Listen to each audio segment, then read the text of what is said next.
before Iran became a modern nation, before headlines spoke of sanctions, missile threats, or political tension. It existed in a story far older and far greater than the world we know today, historically called Persia, and even earlier known as Elam. This land is more than just a country on a map. It is a place deeply woven into the tapestry of biblical history, a nation whose name appears in Genesis 10:22, connecting it to the very lineage of Noah's descendants and placing it firmly within God's unfolding story for humanity. Imagine a land stretching from the mountains of Ararat to the plains of Mesopotamia, a crossroads of empires, kings, and spiritual destinies. Persia was not merely a political entity. It was a stage on which God would perform acts of divine orchestration, demonstrating that history itself can be shaped by a power far beyond human understanding. The Bible does not mention Iran as a random nation, it highlights it as part of a covenantal thread that runs through time, linking past, present, and future in ways that continue to unfold even today. This is a story of paradoxes. Persia, kingdom of worldly power, would be used by God to protect and preserve his people. Leaders who never knew him personally, like Cyrus the Great, would be called anointed in Scripture, fulfilling prophecies centuries in advance. A young Jewish girl in exile, Esther, would rise to a position of influence in the Persian palace, saving her people from imminent destruction, and centuries later, Daniel would witness visions of unseen spiritual battles, showing that the events of Persia were never just political, they were deeply intertwined with the cosmic struggle between light and darkness. Yet this story is not confined to history books or ancient scrolls. The very land that once bore the name Elam, and later Persia, is now a nation whose present-day events echo the prophecies recorded millennia ago. From secret acts of faith to spiritual awakenings, from alliances and conflicts to the quiet resilience of ordinary people, the unfolding story of Iran reminds us that God's hand moves in ways far beyond what we can see or predict. As we explore this remarkable journey, you will discover a narrative filled with courage, divine timing, and unexpected interventions. You will see how nations, leaders, and individuals, often unaware of the roles they play, become instruments in a story written long before their time. This is more than history, it is a living narrative, one that invites reflection, awe, and engagement. Stay with us as we dive into the ancient roots of Iran, uncover the prophetic moments hidden in Scripture, and connect them to the world we live in today.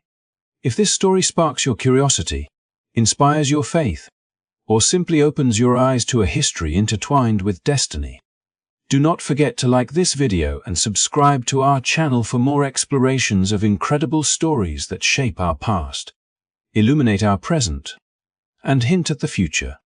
Long before modern politics drew borders on maps or defined alliances, long before empires rose and fell in ways that seem so predictable in hindsight, God was quietly weaving a story that would transcend generations.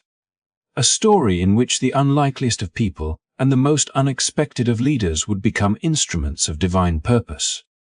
One of the most remarkable examples of this is found in the life of Cyrus, the Persian king, a man whose name would echo through both history and Scripture, not merely as a conqueror or a ruler, but as a vessel through which God orchestrated an extraordinary act of deliverance for his people. Cyrus was born into a world of ambition and empire, a man trained to seize lands, govern provinces, and command armies, yet his destiny extended far beyond the ambitions he could have conceived for himself. Scripture tells us, in words that astound the imagination, that he was called anointed by God, a term reserved for kings, priests, and even the Messiah centuries before he ever stepped foot in Babylon or issued decrees that would change the course of a nation. This alone is remarkable. Pagan king, who did not yet know God, was chosen to fulfill a plan that stretched across time, a plan that demonstrated that divine orchestration is not constrained by borders, by religion, or by human expectation. At that time, the Jewish people were scattered, living in exile, mourning the destruction of Jerusalem, and feeling as if history had turned against them. The temple lay in ruins, the city was desolate, and their hearts were heavy with the memory of loss, their prayers steeped in sorrow. In the eyes of the world, there was no hope. Yet, behind the scenes of earthly history, God had already written the next chapter. While men saw defeat, God saw deliverance, and he prepared Cyrus to play a role that no human planner could have predicted. Cyrus' rise to power was swift and strategic. He conquered kingdoms, expanded Persia's borders, and earned a reputation as a brilliant military strategist and an astute ruler. Yet, what makes him unforgettable in the biblical narrative is not merely his political acumen, but the way God moved through him to restore his people. When Cyrus entered Babylon, he did not act solely according to his own will or the ambitions of an empire. Scripture tells us that God stirred his heart, that God's plan unfolded through the decisions of a man who may have thought he was following his own path. In an astonishing act of divine intervention, Cyrus issued a decree permitting the Jewish people to return to their homeland, to rebuild the temple, and to worship God openly once again. Imagine the astonishment of the exiled Israelites when a foreign king spoke their God's name and granted them permission to rebuild what had been lost. The psychological weight of captivity, the fear that generations of exile had imposed upon them, would have made such a decree seem almost impossible. Yet here it was, coming not from one of their own, not from a prophet or a local leader, but from a man whose empire spanned continents, a man whose life had been entwined with God's purpose long before he understood it. The decree itself was not simply an act of policy. It was the fulfillment of prophecy, a testament to the sovereignty of God over the course of history, and a reminder that deliverance often comes from directions we cannot anticipate. Cyrus' story demonstrates that divine orchestration frequently works through channels that defy human logic. The very empire that once seemed distant, foreign, and at times threatening, became the means through which God enacted redemption. It was not the military might of Persia that restored Israel, but the invisible hand of God, moving through the decisions, ambitions, and circumstances of a man raised to power, shaping events in ways that echoed the words spoken by prophets hundreds of years earlier. Through Cyrus, God showed that he can work through anyone, that the instruments of his plans are not limited to the faithful alone, and that history itself is often a canvas for purposes far greater than those we see at the surface. Moreover, this moment in history exemplifies a recurring theme that runs through the biblical narrative: God's ability to transform what seems ordinary, unassuming, or even hostile into a vessel of his will, just as Egypt once enslaved Israel only for God to raise Moses as a deliverer, or Babylon destroyed the temple only for Daniel to rise as a beacon of faith within its courts. Persia, under Cyrus, became the instrument of liberation.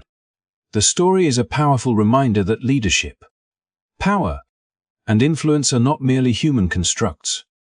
They can be conduits for divine purposes that shape entire nations and generations. Cyrus' decree did more than restore a nation. It re-established hope, identity, and a sense of purpose for the Jewish people. It demonstrated that God's timing is perfect, that his methods are sometimes indirect, and that his plan can unfold through those who do not even recognize their role in it.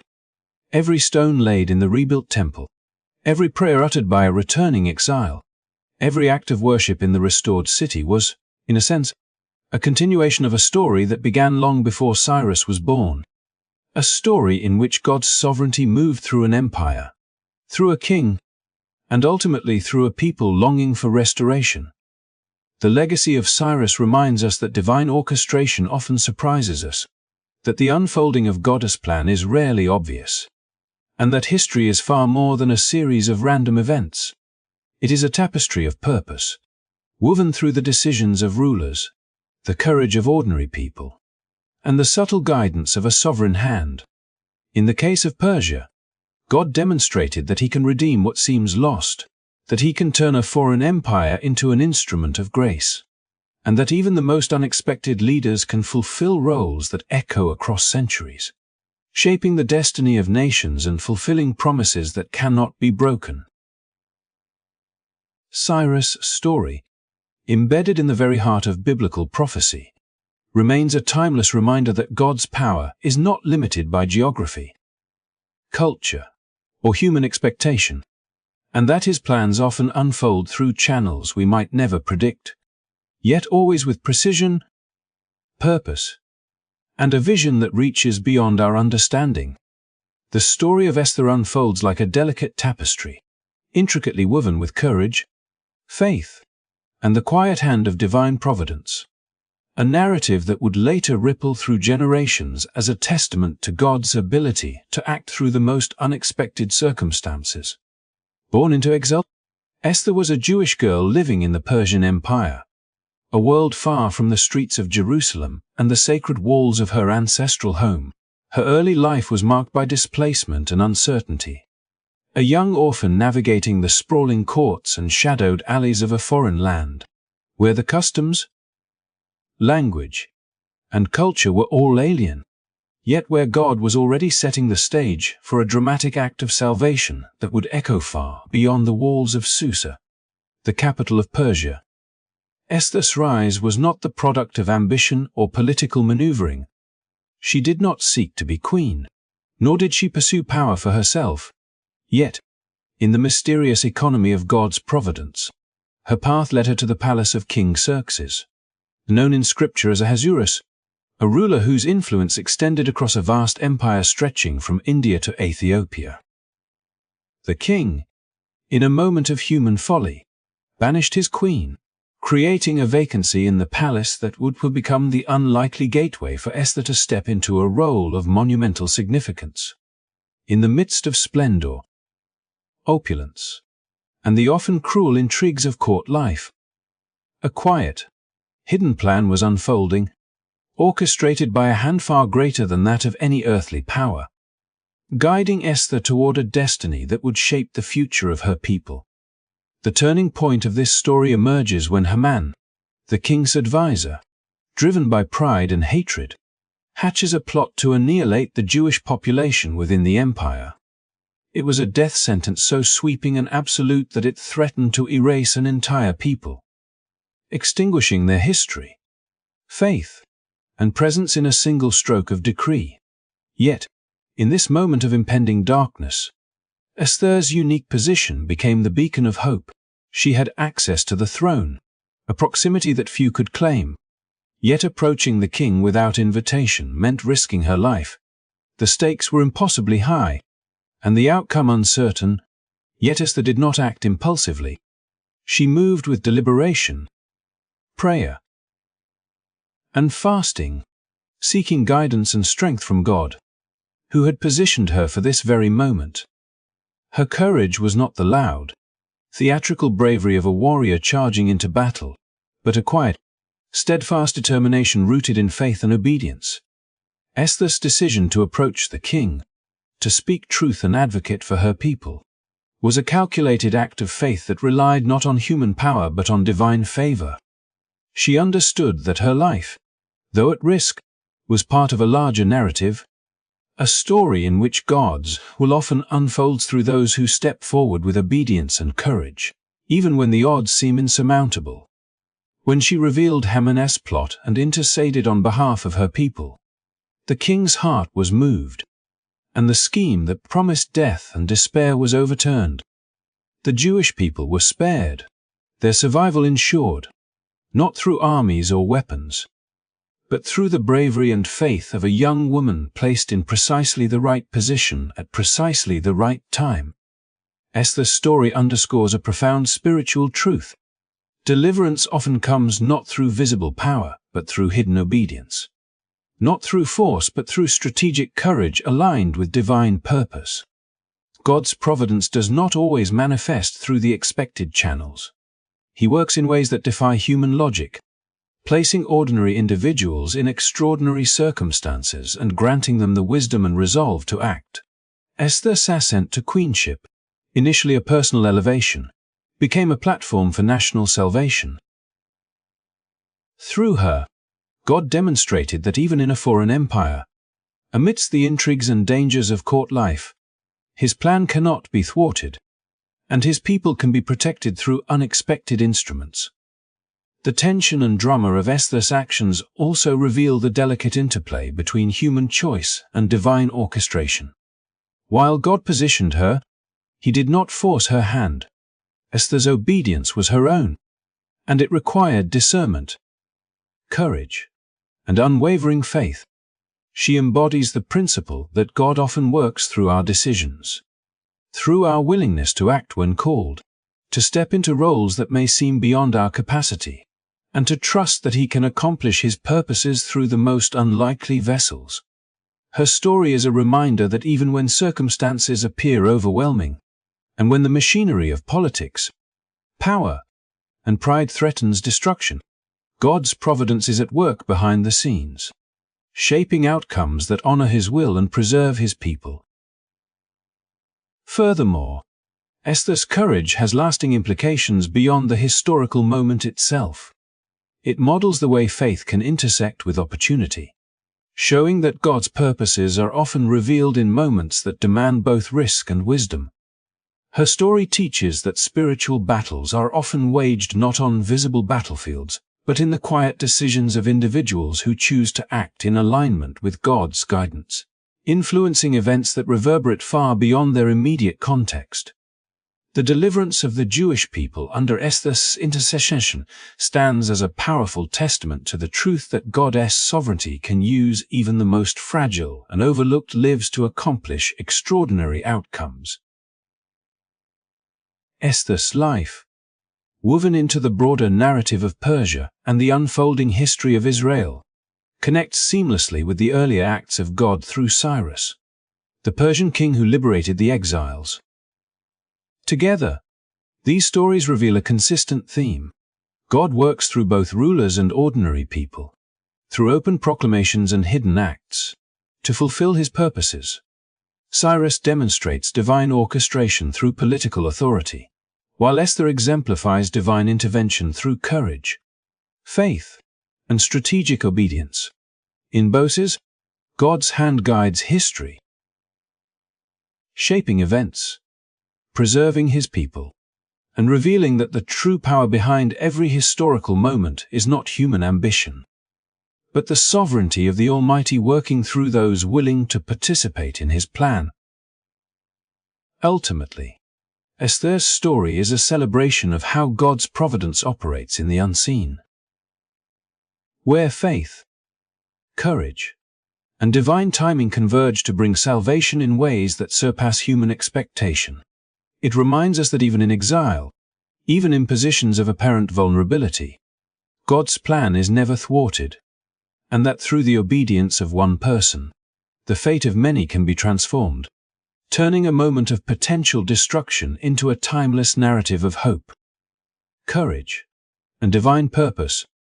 Daniel's story is one of extraordinary insight into the hidden forces that shape the course of history, a narrative that intertwines faith, prophecy, and the often invisible dynamics of spiritual power, extending the threads of divine orchestration already glimpsed through the lives of Cyrus and Esther. Daniel was no ordinary observer of the world around him. He was a man attuned to the subtleties of God's plan, living as an exile in Babylon, surrounded by the political machinations, imperial ambitions, and shifting alliances of empires far greater than his own personal influence. Yet, through prayer, fasting, and unwavering devotion, he became a witness to a reality that extended far beyond the material realm, a realm where angelic and demonic forces contended for influence over nations, shaping events in ways invisible to human eyes but profoundly consequential for God's purposes. During the reign of Darius the Mede, Daniel experienced one of the most profound revelations of his life. A vision that began with 21 days of intense fasting and spiritual preparation. For 3 weeks, he sought understanding, yet found silence, a waiting period that underscores the patience, persistence, and discipline required to perceive God's intricate workings.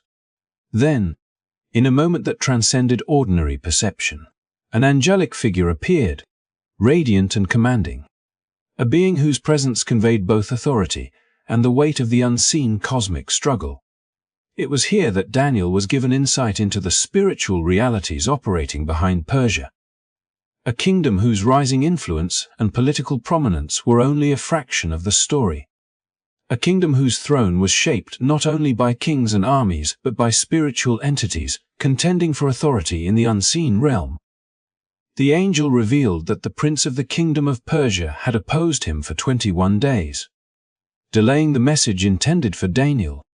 This revelation is profound, suggesting that Persia's historical and political trajectory was under the influence of a spiritual principality, demonic force that exercised dominion over the empire's decisions, alliances, and conflicts, yet one that could not ultimately thwart God's plans.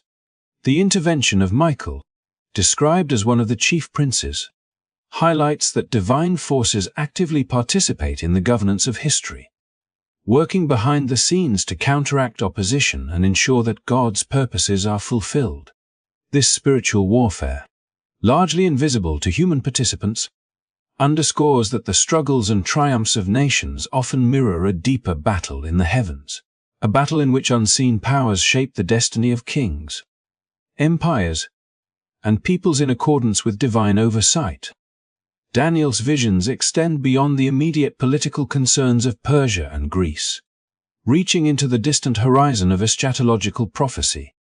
Through these revelations, he understood that the conflicts and rulers of his time were part of a continuous spiritual narrative, a narrative in which Persia, later known as Iran, would play a recurring role, just as God had used Cyrus to liberate Israel and Esther to prevent annihilation. Daniel's insight demonstrates that the forces influencing nations are not solely political or human but exist within a larger, spiritual framework that interacts dynamically with the course of history. Persia's significance in these visions is thus twofold.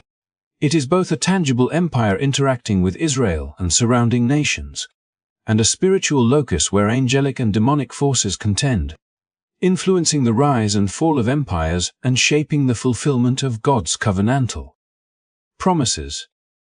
The vision also reveals the meticulous detail and precision with which God orchestrates the unfolding of historical events, using spiritual intermediaries to advance his purposes.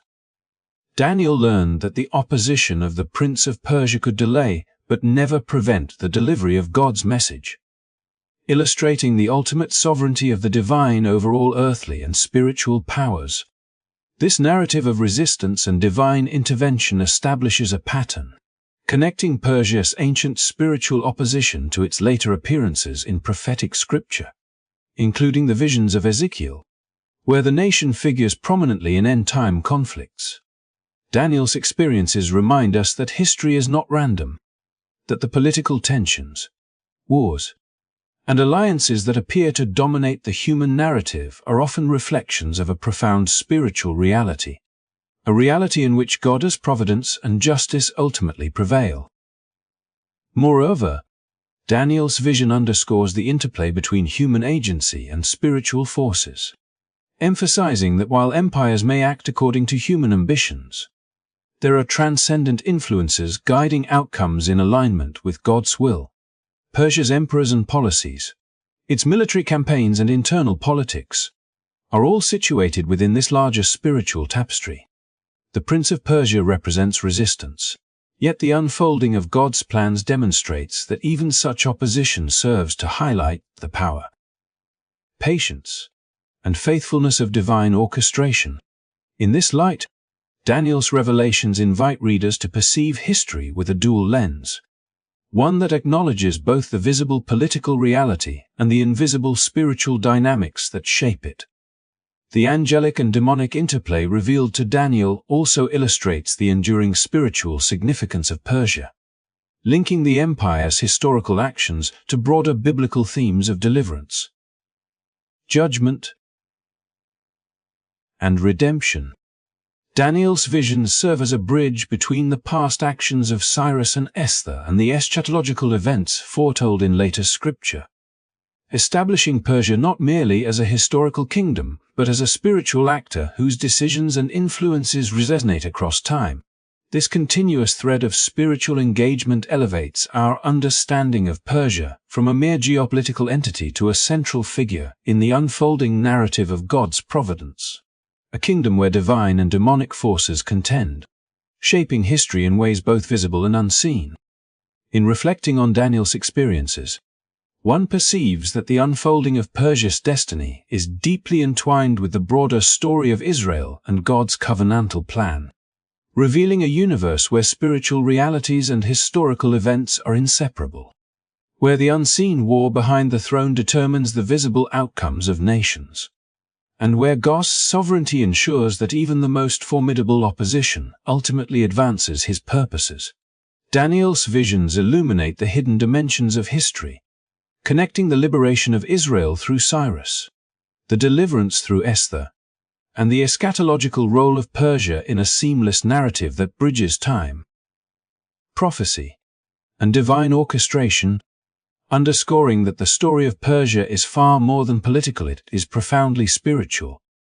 The story of Persia, known today as Iran, is not only a tale of ancient empires and biblical figures, but also a narrative that continues to ripple across the modern world, echoing in the pages of Scripture and the headlines of our time, most notably through the prophetic visions recorded in Ezekiel 38.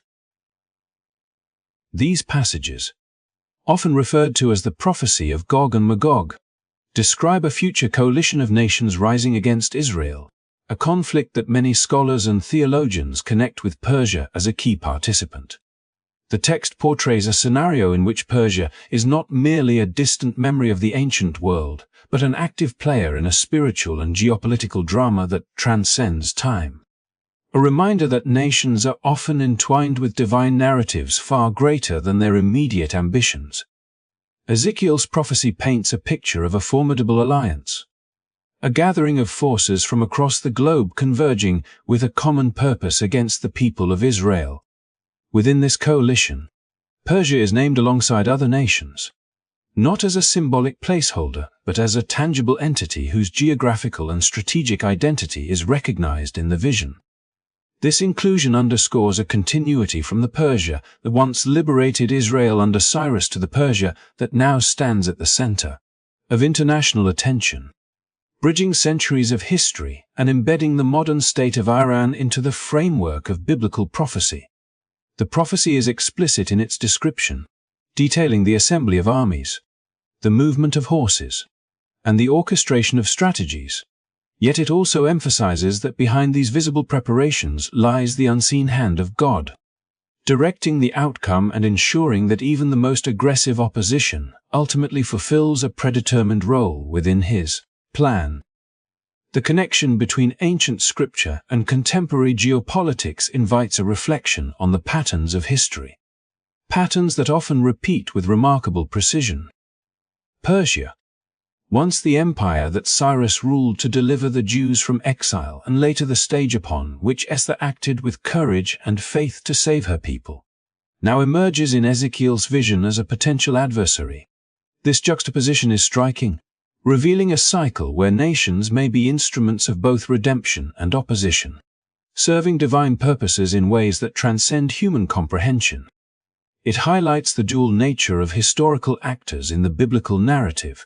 At one moment, a kingdom is chosen to execute liberation, and in another, the same kingdom is positioned as a challenge to God's people, reminding us that the movements of empires and the inclinations of rulers are never removed from the spiritual currents that guide history.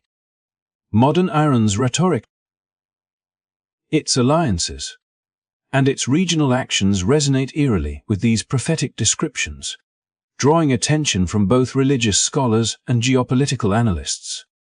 Leaders speak openly of resistance to Israel, and their strategies extend across a network of nations whose historical and biblical identities correspond in intriguing ways to those listed in Ezekiel's vision. While the immediate lens of politics might interpret these developments as standard international maneuvering, the prophetic perspective frames them as part of a much larger narrative, one that intersects with centuries of history, divine purpose, and spiritual warfare. The prophecy does not merely foretell conflict. It contextualizes contemporary events within an enduring story of God's sovereignty, where even the intentions of hostile nations are ultimately woven into a tapestry that advances a higher plan. What makes Ezekiel's prophecy particularly compelling is its attention to detail, naming Persia explicitly rather than leaving it as an ambiguous reference. This specificity invites both reflection and vigilance, suggesting that the biblical narrative continues to unfold in ways that are observable and relevant today. For those familiar with the stories of Cyrus and Esther, this continuity provides a sense of narrative coherence. Persia was once used by God as an instrument of salvation and protection, and even in its potential opposition, it remains within the framework of divine oversight. The past actions of Persia, intertwined with miraculous interventions and acts of courage, become a lens through which to interpret present-day tensions, offering insight into how spiritual forces and historical destinies intersect with contemporary geopolitical realities. Moreover, the prophecy's vision extends beyond immediate military or political concerns, emphasizing the spiritual dimension underlying the visible events. Just as Daniel witnessed angelic and demonic forces influencing Persia behind the scenes, Ezekiel portrays a coalition that is not merely a political entity but a manifestation of spiritual alignment, where the intentions of human leaders are shaped by deeper, unseen dynamics. Persia's presence in this coalition is therefore not accidental. It represents the continuation of a spiritual narrative, a storyline that encompasses both judgment and the possibility of redemption. A reminder that nations are more than their governments or armies, they are arenas in which divine purposes are enacted and contested. The implications of this prophetic narrative reach beyond Iran and Israel, extending to all who seek to understand the interplay between history, faith, and divine orchestration. It encourages reflection on the continuity of God's plan across generations, showing that the forces shaping nations are both temporal and eternal, visible and unseen, political and spiritual. Persia's inclusion in Ezekiel 38 is a powerful example of this continuity, linking the ancient world to the present, the biblical past to the geopolitical present, and offering a lens through which to perceive current events in light of divine sovereignty. It reminds us that history is never merely a sequence of random events, but a carefully woven story in which every nation, every empire, and every leader plays a role in the larger narrative of God's providence. In understanding Persia's position in Ezekiel's prophecy, one perceives that the unfolding of history is a dynamic interplay of human ambition and spiritual reality, where even conflict serves a purpose within the overarching plan of God. The coalition against Israel, with Persia as a participant, is a continuation of the story that began with Cyrus, Esther, and Daniel, a story in which nations are both instruments and subjects of divine intention, where past, present, and future converge in a narrative that transcends ordinary perception.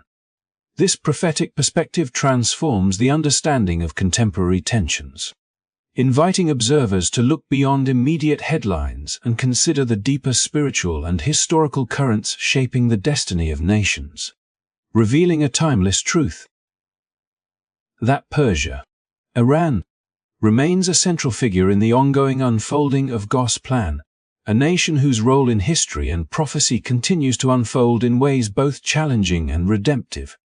As we draw this story to a close, it is remarkable to consider how Iran, a nation with such a long and complex history, continues to surprise the world in ways that go far beyond politics or headlines. From its earliest mentions in Scripture as a lamb, through the rise of Persia under kings like Cyrus who liberated Israel, to the courageous actions of Esther in the Persian palace, and the divine visions Daniel received revealing spiritual battles behind empires, Iran has always been a land where history and prophecy intersect.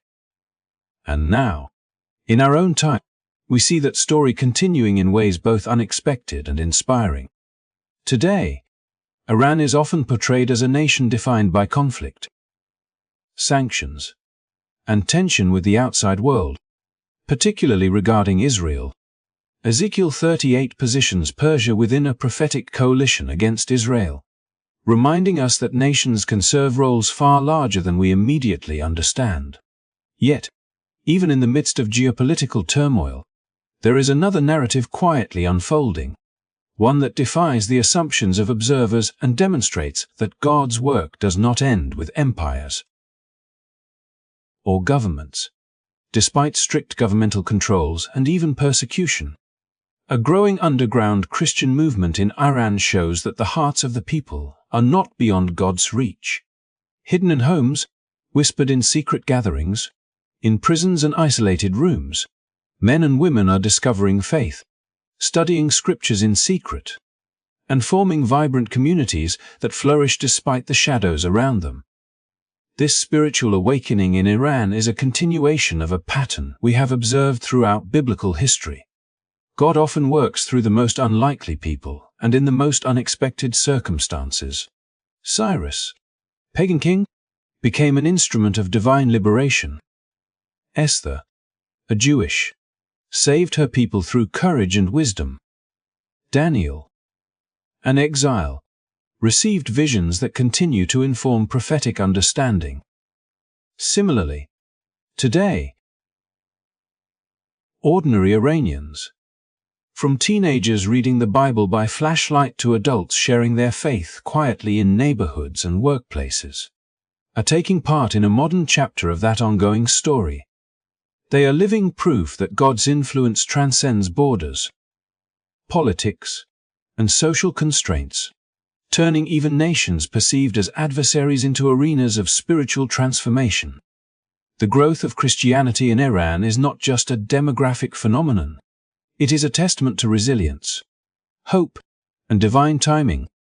Individuals who were once far removed from faith are now encountering a living God in deeply personal ways, often through dreams, visions, or the witness of friends and family. In a nation where public expression of Christianity can lead to imprisonment or worse, believers continue to gather courageously, embodying the quiet strength and steadfast faith that characterized Esther, and demonstrating that the seeds of revival can grow even in the most hostile soil. This reminds us that no matter how dark the circumstances, the potential for spiritual awakening and transformation remains alive. God's work is rarely halted by human opposition. It often flourishes precisely in the places where it is least expected. What is even more striking is the prophetic resonance of these developments. Scripture foretells both judgment and restoration, and Jeremiah 49:39 speaks of a future in which the captives of Elam, ancient Persia, will be brought back. The modern underground church may be a tangible expression of this promise, a living illustration of God bringing revival and redemption from within a nation often depicted as adversarial. It highlights a fundamental truth. Prophecy is not only about nations and armies, but about the hearts and souls of people. God's ultimate aim is not the perpetuation of conflict, but the redemption and transformation of individuals, communities, and entire societies. For viewers, this is both inspiring and challenging. It calls us to look beyond the headlines, to see nations not just as political entities or threats, but as homes to millions of people whose lives are shaped by hope, faith, and divine possibility.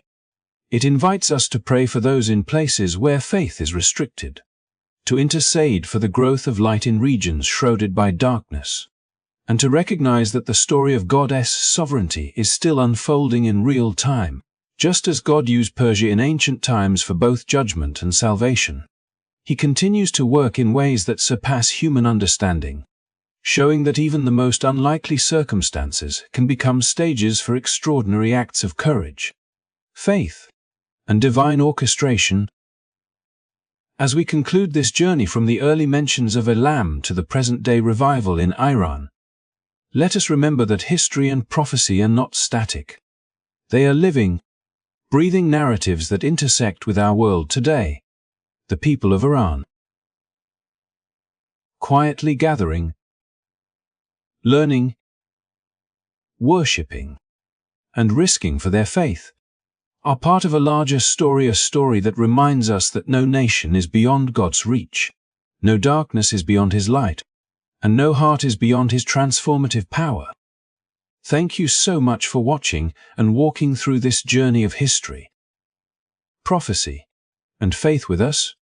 If this video opened your eyes to a side of Iran and biblical prophecy you had not considered before, please show your support by liking this video, subscribing to the channel for more thought-provoking content, and sharing it with others who might be inspired by this message. Together, we can continue exploring these incredible stories of history, faith, and divine purpose, witnessing how the past, present, and future intertwine in ways that still impact the world today.